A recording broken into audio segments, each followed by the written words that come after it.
আমার অনেক ঘুম পাচ্ছে, কিন্তু আজকের মধ্যেই প্রজেক্টটা শেষ করতে হবে। যাই, একটু কফি খেয়ে আসি। রাধিকা তো কফি খেতে চলে গেল, কিন্তু আমি রাধিকাকে বুঝিয়ে দিব যে শ্রেয়া কতটা ভয়ঙ্কর হতে পারে। রাধিকার জায়গায় আমার নাম বসিয়ে দিলাম। স্যার, প্রজেক্টের ফর্ম পূরণ করা শেষ। কিন্তু এটা তো আমি রাধিকাকে দিয়েছিলাম। শ্রেয়া, তুমি এটা কিভাবে পেলে?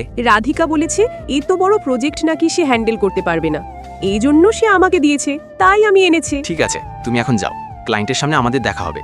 রাধিকা, তুমি কি করতেছো? তুমি কি তোমার ফর্মটি পূরণ করতে পেরেছো?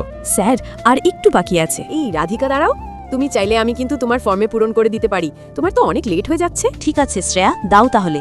তারপর শ্রেয়া রাধিকার সাথে যা করলো তা দেখলে তোমরা সকলে অবাক হয়ে যাবে। তার আগে বন্ধুরা, তোমরা যদি চাও তোমার বাবা মা 100 বছর বেঁচে থাক, তাহলে অবশ্যই ভিডিওটিতে লাইক দিয়ে চ্যানেলটি সাবস্ক্রাইব করে কমেন্টে নিজের নামটি লিখে যাও। আমি তো এই প্রজেক্টটা রাধিকাকে পূরণ করতে বলেছিলাম, কিন্তু এখানে শেয়ার নাম কেন আসলো? রাধিকা, তুমি নিজেই সবকিছু দেখে নাও। শ্রেয়া, তুমি কি ভেবেছিলে সবার চোখের আড়ালে রাধিকাকে ধোকা দিয়ে এই কোম্পানি নিজের করে নেবে?